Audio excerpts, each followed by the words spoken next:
So many of you Western men might be already chatting online with a Filipina, but is she a good Filipina? Is she trustworthy? Is she kind? If you are lucky enough to have found a good Filipina woman, congratulations. If not, or if you're a committed bachelor, let's explore how having a good Filipina in your life can actually save you money, not cost you money.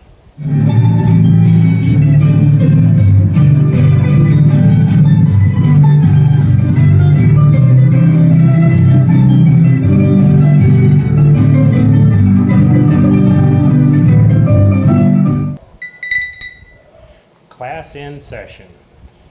Filipinas are just a different breed, although much maligned in this current debate over what is called the passport bros or passport brothers.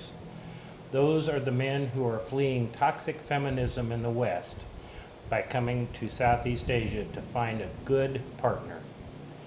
In that culture war, Filipinas have been termed by Western women as uneducated, submissive, and even silent house slaves who are willingly taking their leftovers because they have no other options.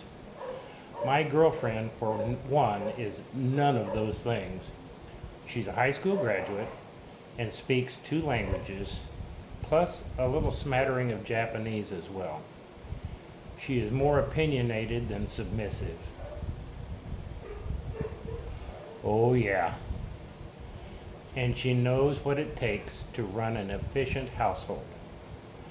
Before I entered her life, she spent 20 years as a widow with 2 young children, and she successfully raised them to adulthood.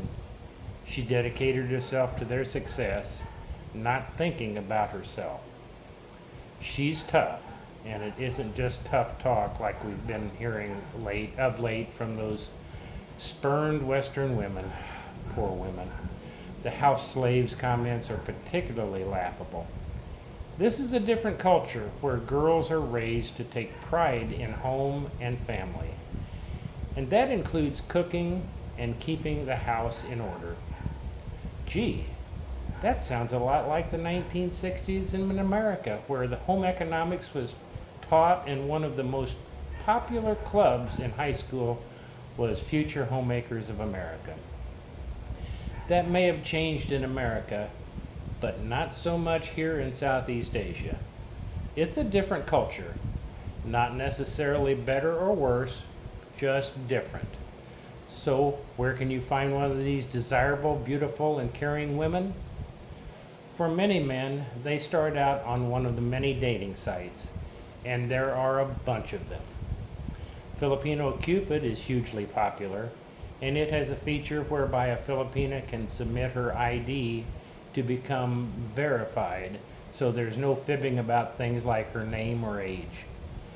But there's always a possibility of scammers, whether you are on Christian Filipina, Date in Asia, OkCupid, or Tinder, which seems to be more popular for a younger crowd.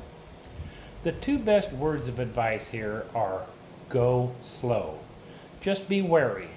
There are wonderful women on these sites, but not every woman has the best of intentions.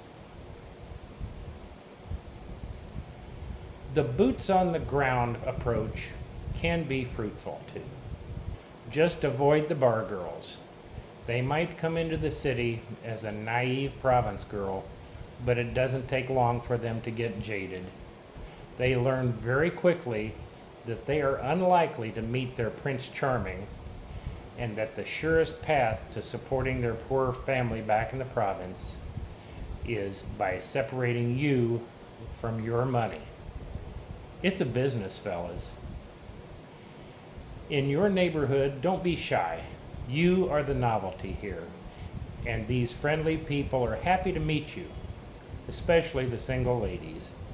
Your new partner might be the young lady that sells you fruit at the market or checks you out, literally, at the grocery store. Your new love might be a friend of a friend. You wouldn't believe how many times my girlfriend's single friends have asked me if I have a brother.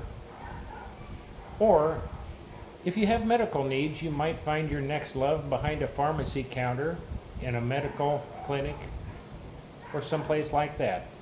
After all, the Philippines produces some of the best, most caring nurses in the world. I am lucky enough to have a good Filipina. First, she keeps me grounded because she's sensible and knows how the Philippines works. Second, she does the shopping. She knows where to shop. She has the patience to shop. She knows the housing situation. Through her, I have built-in friends and family. She takes care of the house. She takes care of me. How do you quantify a good Filipina's worth? Well, a live-in maid or housekeeper in my area costs 3,000 to 5,000 pesos per month. That is still less than $100. But when she shops for you, you're not going to pay the skin tax, that higher charge that sometimes happens because in their eyes you're a rich foreigner. For the most part, she can avoid the Western-style grocery stores, which are higher on their prices than the local stores. She knows the housing in the area. We live in an older but comfortable bungalow with larger than average rooms, and that costs us $5,000 pesos per month. That's probably the savings of the housekeeper's salary right there. She knows where to find good clothing deals. Filipinas love the ukay-ukay stores, where like-new clothing is sold at huge discounts. A t-shirt might cost you a whopping 50 cents. Much better than going to a mall. Rather than sending my laundry to the cleaner at a higher cost, we do the laundry at home. I splurged and bought us an automatic washer, but many Filipinas prefer to wash clothes by hand and say they come out cleaner that way. And I know myself, if my wonderful Filipina didn't cook for me, I would be eating out at a much higher cost. In short, a good Filipina, whether she's a life companion or simply your housekeeper, doesn't really cost you money. Instead, she can save you money. Class dismissed.